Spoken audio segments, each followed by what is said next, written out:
Good evening and a very warm welcome to a special edition of News with Tonga this week. Making headlines, His Majesty King Leopold VI to deliver Tonga's statement at the United Nations General Assembly in New York City. Her Majesty the Queen Mother, Halavalmata Aho, officiated at the Paul College singing competition. The purpose of this multi-million pa'anga loan was for funding of the reconstruction of businesses in central Nuku'alofa, which were destroyed in the 2006 16/11 riots. These and more stories later on in this special edition of news. I'm Fadai with the details. His Majesty King Leopold VI will deliver an official statement as the head of the state of the Kingdom of Tonga at the United Nations General Assembly in New York City. His Majesty will be accompanied by the Honourable Prime Minister and Minister for Foreign Affairs and Trade, Lord Tuvakano. In a statement from the Prime Minister's office, the Prime Minister will sign the Pacific Regional Data Repository Plan, a regional initiative endorsed by the Pacific Islands leaders to support the United Nations Initiative for Decade of Sustainable Energy for All. The theme for the United Nations General Assembly session is Post-2015 Development Agenda, Setting the Stage. This will focus on the realization of the achievements of the Millennium Development Goals, MDGs, by 2015, and Tonga has been chosen from the region to present the progress of operations towards achieving the MDGs and Pacific perspectives. The Honourable Minister of Finance and National Planning, Lisa Te Akolo, will also join the Prime Minister at the international gathering. The United Nations 68th session will be held at the UN's headquarters in New York from September 24th until the 30th. The Tongan community in Queensland, Australia warmly welcomed Their Majesties King Leopold VI and Queen Anaspao to the state last week. Information from the Queensland Tongan community says that a prayer service was held at the Sofitel Hotel where the Majesties resided. The King and Queen were in transit in Australia on their way to the Solomon Islands to officiate at the University of the South Pacific graduation at the Solomon Islands campus last week. Her Majesty the Queen Mother, Halavalmata Aho, officiated at the Paul College singing competition. She is the school's president for its Parent and Teachers Association. The program was held at the Dr. Moulton Memorial Church in Toloa. Anasi Farakano with the details.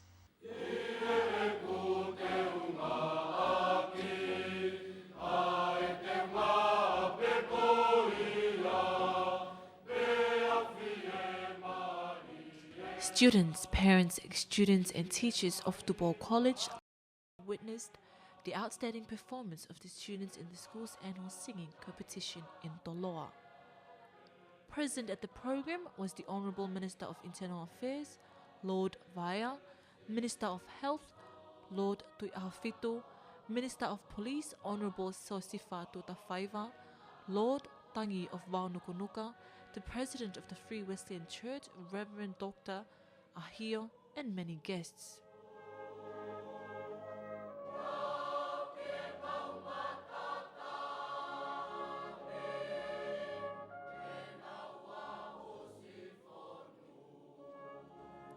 This annual choral night aims at encouraging the students' music talent. This year's singing competition was conducted in two main. The first category was the compulsory selection of the hymn and the anthem composed by Hubert Perry called I Was Glad When They Said Unto Me. In a remark from one of the panels of judges, Reverend Dekilati Balavi, in music, a composition of four basics came about making one song. However, there are differences between alto and contralto. Contralto is sung at the Tongan dance, ma'ulu'ulu and other occasions, while the alto is aimed at embracing the song but not to spoil the beautiful soprano. When it comes to family, alto is like the daughter of the family.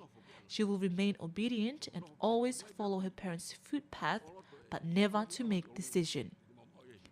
This year's winner was claimed by the Sione Tomasi in Halotiuti's house. Thanks, the Deputy Principal of Reverend Longinusi Tuipulotu thanked everyone for making the competition possible. I wish to thank all families, friends, and everyone who are present here tonight to honor the event. I hope that God Almighty will pour His many blessings upon the Queen Mother and everyone who are here in this event. This singing competition is part of the school's preparation for its upcoming 150th anniversary. A letter from the Chinese government has confirmed its approval to postpone the repayment of the 118 million pound loan of the Tongan government from China. The decision for the postponement of the loan repayment comes after Tonga requested to defer this by a decade. However, China has revealed that they are giving a 5-year maximum before any actions will begin with the repayment of the loan. The purpose of this multi-million pa'anga loan was for funding of the reconstruction of businesses in central Nuku'alofa, which were destroyed in the 2006-16-11 riots. The Honourable Prime Minister Lord Durano in the Parliament's deliberations says that according to the context of the loan agreement contract with China, Tonga was supposed to start repaying its debt to China this Saturday. Lord Durano told the House that it was clear from the agreement that the repayment of the loan will not come from people's tax, but the businesses. The Honourable Prime Minister also told the House that it is important to announce to the public that reconstruction of the buildings and businesses are not free of charge. He also thanked the Chinese government for approving the request to defer the repayment of the loan. The decision for the postponement of the loan repayment comes after Tonga requested to defer this by a decade. However, China has revealed that they are giving a 5-year maximum before any actions will begin with the repayment of the loan. Meanwhile, the Honourable Prime Minister told the House that if they will repay at this rate, then the interest will be 11 million pa'anga, and if at principal rate, it will be 13 million pa'anga. Lord Durano also called on members of the House to remain calm as work is underway towards the matter. This is after the Tapu People's #1 representative to Parliament, Akilisi Pohiva inquiry, the St. George's Palace project in Paraisi aiming at providing a centre for government portfolios in Aside. Mr. Pohiva also questioned why was this project not submitted to be discussed in the House, but the Honourable Deputy Prime Minister Sami Vaipolo says this project was not submitted to the House because it has been planned years ago, where the government are not responsible for its funding. The World Bank's assistance towards road construction and maintenance in Niuatoptapu not only improve the efficiency of road transport, but it injects income to the people on the island. This was witnessed during a one-day trip led by the Honourable Deputy Prime Minister, who's the Minister of Agriculture, of Infrastructure rather, Sami Vaipolo, on Saturday, followed by Niua's People Representative to Parliament, Honourable Fe'awa Kata. Television Tonga's reporter and cameraman followed the visiting delegation to Niua on Saturday last week and filed this report. The purpose of the one-day trip to Niuatoptapu was to witness the progress of the road constructions and maintenance carried out by the people on the island. Speaking to Radio and Television Tonga News, the Honourable Deputy Prime Minister Sami Vaipulu praised the successful work from the people on the island, which has reduced the cost for road maintenance as the project was labour-based. The trip was successful and the progress of the work is very well managed, as this is a community labour-based activity where the money is injected to the local economy. Also, we're able to save up to 40% of the cost. I believe if all Tongans stand up and carried out development work similar to the people of Niuatoptapu, then it will be successful. For example, the people on the island are learning to provide the maintenance work for their own roads in the long term. At the same time, the government representative on the island, Sione Whenga Iloa, told Radio and Television Tonga News this project is crucial for the islanders as it has become a development project. The program has been proven useful because around 10,000 ba'anga is injected to the island's economy a fortnight, which is a huge contribution to the island. Under the labour contract, more than 90 people, both men and women, are employed under this road construction project in Niuatoptapu. The construction work here in Niuatoptapu is carried out on the main road of the island, Ma'atu Road, which is from the Pasivulangi Wharf up to the airport. Two women, Kasanita Fangfangu of Hihifo and Kalolaine Kohinoa Falehau, happily told radio and television Tonga News that this employment opportunity has enabled them to earn a living for their families.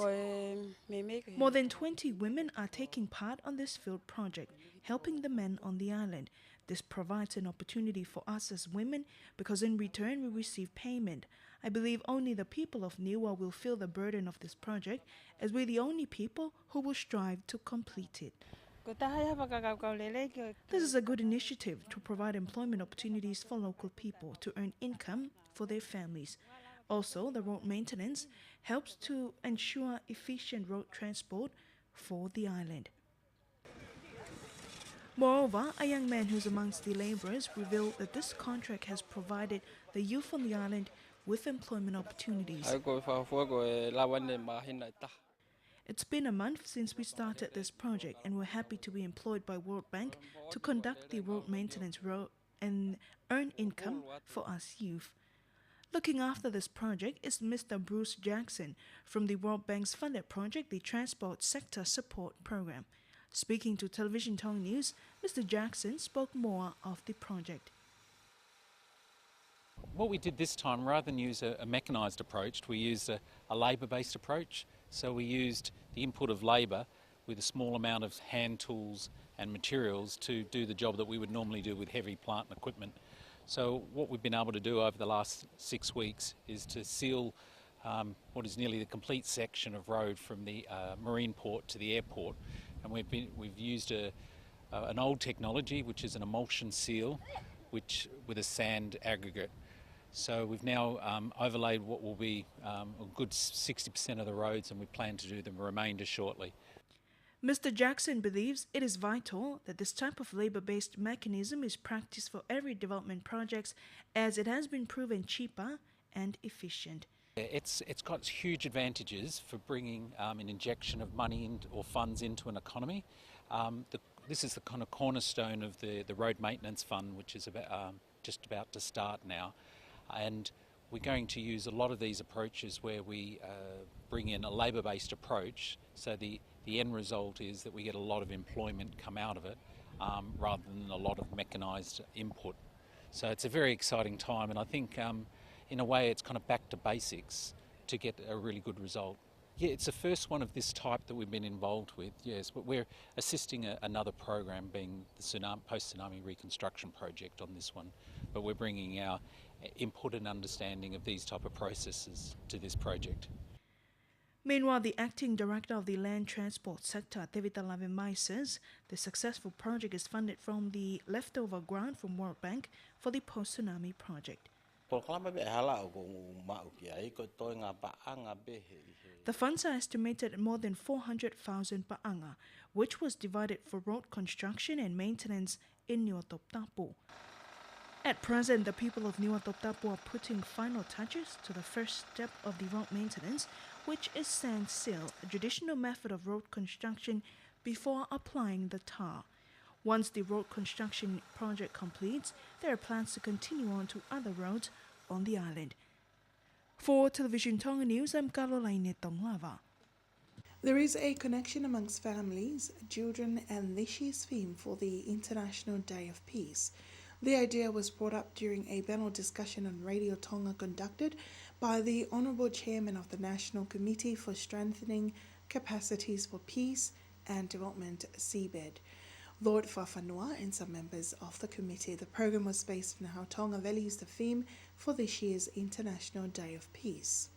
In a televised program on Television Tonga News, the Honourable Chairman of the National Committee for Strengthening Capacity for Peace and Development, or CPAD, Lord Fafanua, spoke more of the theme. The theme Education for Peace is a challenge, and it's something to work for. If we educate our children on the 4 golden rules, which includes to make and keep peace, for instance, keeping good relationship with others. There are also concerns over other factors that may influence peace, for it is as it will never happen if children are not taught on how to. It involves non-communicable diseases. Work is needed to be done to solve those issues before peace can be obtained everywhere. Meanwhile, Laumanu Petelo of the Ministry of Education said the Honourable Minister and Director of Education and Training have pledged to continue working and planning on how to teach their children the value of tolerance and mutual respect. The idea of peace is included in all lessons, especially the Tongan subject, where each students are taught at an earlier stage of life of living in a peaceful community. In all the schools, including preschools, primary schools, secondary and tertiary level, the issue of peace is involved in their curriculum. Meanwhile, the in-country representative of UNDP, Bilika Tuita, emphasized the importance of the theme and why it relates to education. She says it values the importance to safeguard their children and teachers. I believe that this is part of the idea initiated by the Secretary General of the United Nations, that is to invest in the schools and teachers aiming to build a fair and inclusive world that embraces diversity, and for us to fight for peace and defend it with all our might. The United Nations invite all nations and people to honor and otherwise commemorate the day through education and public awareness on issues related to peace. His Serene Highness Prince Tupelehake emphasized the importance of healthy diet and knowing the alternatives of preparing it, as it can generate income to the families. Prince Tupelehake says related stakeholders are working together to support this tribe, especially when tourists visit the kingdom. He revealed this in an interview with Radio and Television Tonga. Linda Filiai reports. The Ministry of Agriculture, Food, Forestries and Fisheries is in full support of the initiative recommended by His Serene Highness Prince Tuipelehake as part of the awareness for the public to know the right recipe for preparing of traditional dishes. His Serene Highness Prince Tuipelehake says food play an important role in promoting a peaceful society. Food contributes a lot in promoting a peaceful nation. His late Majesty King George I handed over the land to his people for them to occupy it with food and crops to reduce any risk of starvation among his people. He says food also play an important role in tourism sector. I'm taking part in this program because Her Royal Highness Princess Salote Mafleopilolevu Tuita has inspired me in her work with Chinese counterpart to set up a new bank in Tonga aiming at bringing more than 1 million tourists to Tonga every year. Tonga has been known to many as paradise, but I've heard a lot of complaints from tourists in regards of many tourism factor. So this program is part of our preparation for a better Tonga in the future. Meanwhile, Officer in charge of the Food Division, Mrs. Luciane Taufa, says the ministry are looking forward to extend their cooking program to educate the public. The idea to start this cooking program was an initiative of His Serene Highness Prince Tuipelehake, whom he used to be a former minister of this ministry. We are not surprised with his idea because he knows more what we can do to cater the public and what we cannot do. The program is also looking at recruiting more participants in the future, including representatives from restaurants and others. This week, the members of the House began preparations on parliamentary visits to the Speaker and the members of Parliament. Presentations were made from the People's Representative for Tonga number 2, Semi Sika, Tonga number 4, Islali Pulu, and number 6, Siosifa Tonga and Falicitupo from Tonga number 9. Kalolaini Tonglava reports. In the first two reports, the People's Representative for Tongatapu 2, Semi Sika, raised an issue concerning the government primary school of Haveluloto. He told the House that a proposal was raised in a parliamentary visit with his constituency to extend the primary school onto the government property at the back, which houses a building of the Ministry of Police. He adds that more than 300 students are enrolled in the school, therefore the need to extend the school, which also looks at the future of the school. The Honourable Minister of Education and Training, Dr. Ana Taufilungaki, told the House that the Education Ministry is dealing with the matter at the moment, but there are no funds for it. In another presentation on a report from the People's Representative for Tongatapu 4, Islali Pulu, 82% of the constituency funds for his constituency has been allocated to each of the 8 villages registered under Tongatapu 4. The remaining funds were delegated towards the operations of some of the primary and preschools in the district. He says that the decision to delegate the funds amongst each village was based on previous visits and the different needs of the villages. An example he gave was the village of Patangata, which appealed for assistance for fisheries. So far, more than 10,000 ba'anga has been delegated to Maufanga, Popua, Homakilikau, Whangaloto, and Patangata, according to Mr. Pulu. The highest allocation of the funds went to Anana and Umusi, with a total of 65,000 ba'anga. Also, for the smaller areas in Maufanga, such as Toliki and Amanaki Fo'o, which was formerly known as Betia, they were given more than 5,000 ba'anga each. Around 960,000 ba'anga were delegated overall, says Mr. Pulu. The remaining funds from the constituency fund were allocated among some of the schools, both primary and preschools, to assist with their operations. Towards the end of his report to the House, Mr. Pulu says concerns raised include road maintenance, street lights, the demand to know more about Tonga's relationship with New Zealand, as many of the people fears that this has affected the tourism sector. In response, Deputy Prime Minister and Minister of Infrastructure, Sami Vaipulu, told the People's Representative that his ministry is currently working on all the concerns raised from the public. Television Tonga News will follow up the remaining parliamentary visit reports from each constituency.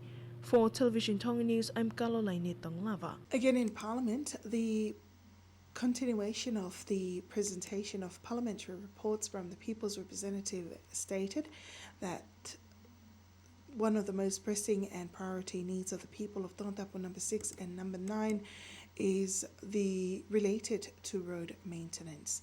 In presenting each of their parliamentary reports to the Speaker and members of the House, similar concerns were raised by both representatives, which includes road maintenance towards push allotments and other roads towards tourist sites. Both People's Representative for Tongatapu number 6 and Tongatapu number 9 did not present any financial report regarding the constituency fund to the tune of more than 100,000 ba'anga. According to the People's Representative for Tongatapu number 6, Josifa Tutafaiva, voiced the needs from the people in his constituency relating to the funds which was first allocated for students' bus fares and scholarships, which was later diverted as a fund to assist the teachers.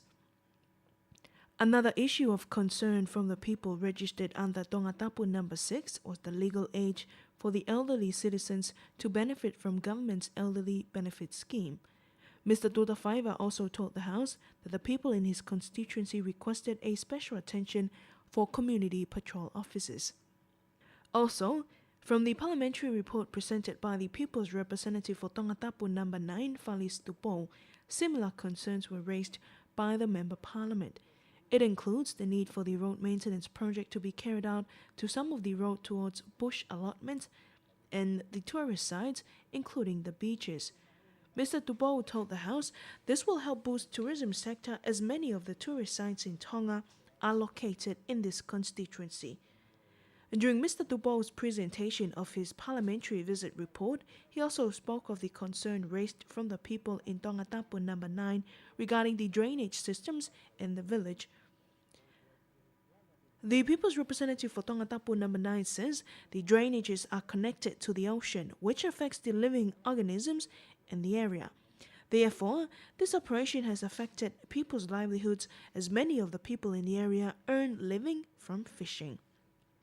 Meanwhile, in responding to the parliamentary report, the Deputy Prime Minister and Minister for Infrastructure, Sami Vaipulu, told the People's Representatives the only solution for the drainage in this constituency was to connect to the ocean to avoid floods. Also, the Deputy Prime Minister appealed to the public to work together with the government for the country's development. Reporting for Television Tonga News, I'm Kalolaine Tonglava. The Tongan people obtain more opportunities of making it to the final stage of the United States diversity visa lottery, but majority does not seem to be interested in this program. The U.S. Immigrant Visa Chief in its ambassadorial office to Tonga in Suva, Cindy Crook, reveals this to Radio and Television Tonga. The United States high-ranking official made the statement while announcing its diversity visa lottery will available for application starting October 2nd until November 3rd this year. She says Tongans are highly educated and are well employed, making them eligible for the program. Our region, the Oceania region, has the highest percentage chance of winning in the whole world. You have a roughly 5% chance of winning if you enter. We traditionally from our region see about 12,000 to 15,000 people enter, and we usually issue about 500 to 700 visas. That the majority of the people that enter are Fijian. I think that Tongans make great applicants for the diversity visa lottery program because they have a high level of education. Most Tongans can easily meet that minimum requirement that helps them qualify for the visa or qualifies them for the visa once they've been chosen as a winner. She says this program was initiated by the US government in the 1990s to ensure that those wanting to stay in the US are given an opportunity to do so. She also advised those that has not completed their secondary school studies not to take up the program, never to take part, because there is only less chance of winning if they apply. This also applies to those that have been deported to their countries after committing a crime in the United States. Also in the visiting officials was the U.S. non-immigrant visa chief in its ambassadorial office in Suva, Fiji, Sarah Cranston. She says they're now accepting appointments for non-immigrant visa applicants in their office at the Fa'aonelua Convention Center. There's no additional fee for an emergency appointment. The fee is the same. It's $160 US, and if paid from Tonga, it's usually paid through Western Union. You need to bring the original Western Union receipt to your appointment for all appointments. When there's an emergency reason to travel, what we consider an emergency in the embassy is usually life or death, would be often funeral of an immediate family member. We can't do it for all extended family members, but immediate would count as mother, father, brother and sister, sometimes grandparents. Or we have a business facilitation program for urgent travel for business purposes. That would be for business in the United States that comes up at the last minute. They also urged locals never to pay their application fees to anyone who contacted them via email or phone due to scam where fees are only required to be paid to its office in Suva. Air Samoa's Chief Executive Chris Langton says he does not believe there are significant safety concerns surrounding a controversial plane flying in the kingdom. Air Samoa's Chief Executive Chris Langton, who's also a veteran pilot, has been asked to help test a plane, the China-made MH-60 currently operated by the domestic air carrier Rio Tonga Airline. Mr. Langton says recently an oversight group that has been established called SPAS had made a formal approach through the Tongan government with the purpose of being able to carry out a series of flight tests and checks sufficient. According to the Samoan pilot, this is to allow both New Zealand and Tonga to compare notes and on that basis have the aircraft accepted into service without any restrictions. At present, they are waiting for the finalization of the paperwork before traveling to China to start the validation process. In Mr. Langton's interview on Radio New Zealand, he stated that he does not believe that the concerns regarding the MH-60 is a significant air safety issue because the aircraft has proved itself in a number of very difficult locations like Nepal and Central Africa.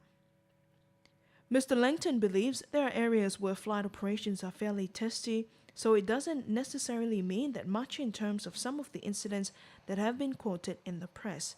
He says at present they are waiting for the finalization before traveling to China. The aircraft has been flying between Nuku'alofa and Vava'u since August, and China is adamant it is strictly verified by its own aviation standards. Meanwhile, last week, the Chinese embassy in Nuku'alofa has reaffirmed the aircraft's safety standard as it meets all the requirements from the International Civil Aviation Organization, or ICAO. Reporting for Television Tonga News, I'm Galalaine Tonglaba. A 4-year-old boy passed away after he was hit by a vehicle last Friday on the Tawhaaha Road at Hateho.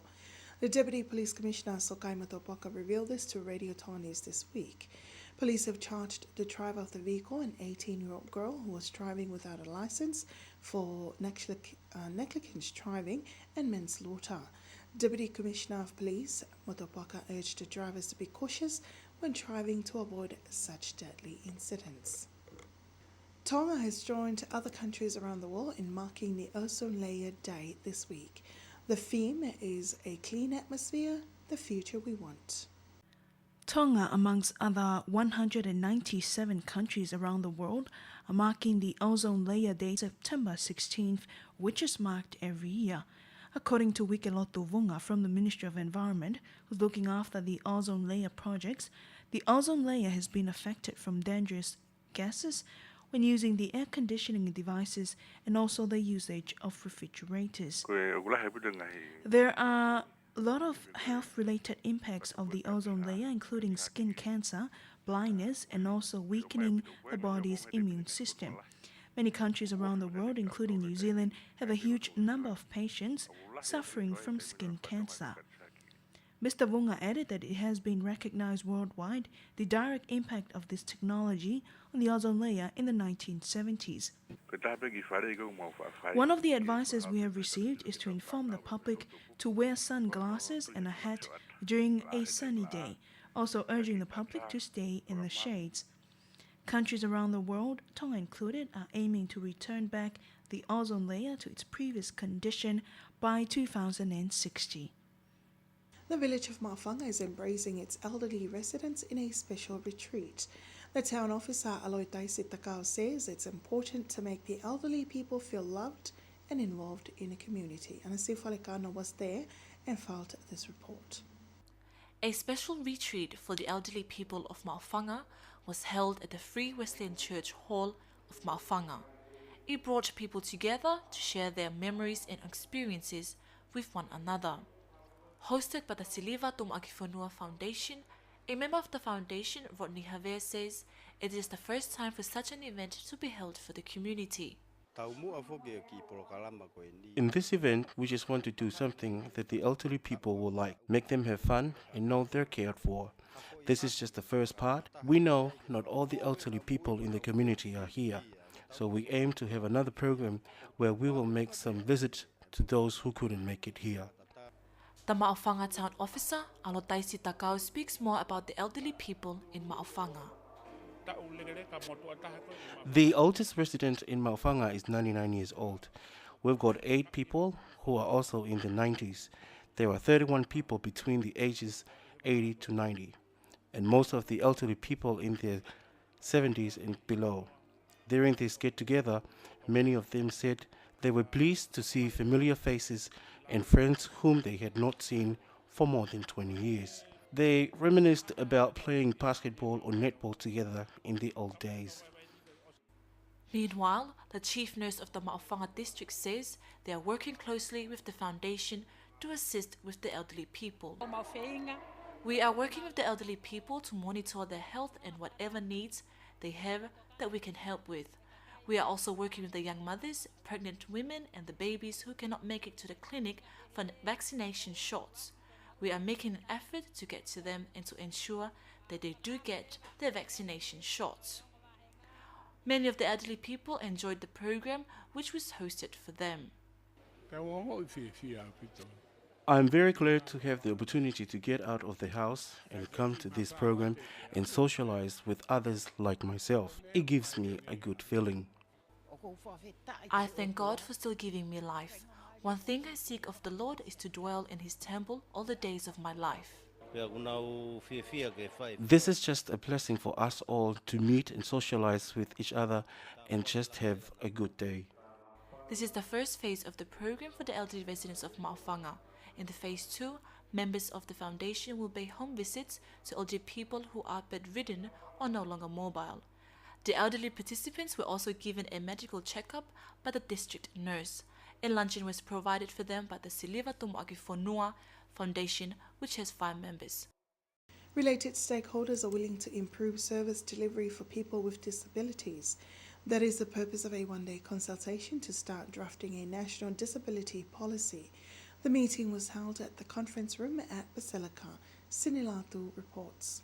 In the opening remarks of the National Consultation Workshop, the Director of Health, Dr. Siali Akaola, says disability is not just people who are disabled, and it's much more than health and medical issues. This also backs up the call for key stakeholders to work closely together to form a national disability policy. The focal point for disability for the government of Tonga has been with the Ministry of Health for just 2 years. However, there's a growing realization that disability is more than a health or a medical issue, which is why many different government ministries have been invited to today's consultation. We also need to work in partnership with civil society to provide services for people with disabilities. One of the challenges is that there has been lack of overall coordination between the different stakeholders, the civil society and service providers. This is why we need a national policy to provide a framework or mechanism with a long-term view that includes all different stakeholders. A national policy is also a sign of commitment by government.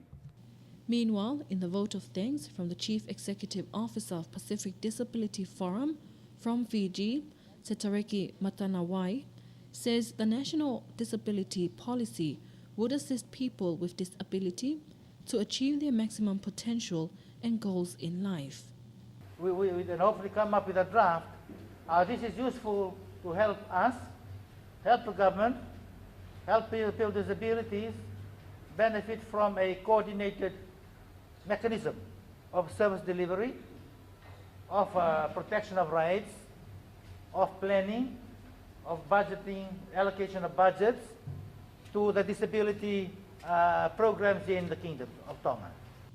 Mr. Matanawai also stressed that in the future, the work will demand key related organizations to share information and work very closely together for the benefit of the disabled people. Also taking part in today's national consultation is Kiteao Kulihaapai, who told Television Tonga News that he is hopeful for the national disability policy to help him and other disabled people. This is the way forward that would help us.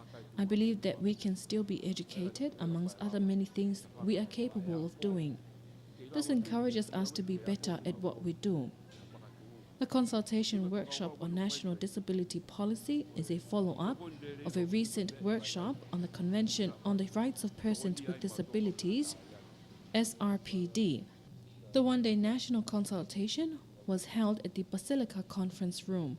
Also taking part were the CEOs of the Ministry of Education and Training and Ministry of Internal Affairs, Emily Bovalu and Lopeti Sentuli, amongst other participants. For Television Tonga News, I'm Sinila Thu. And that wraps up our special edition of Tonga This Week for tonight.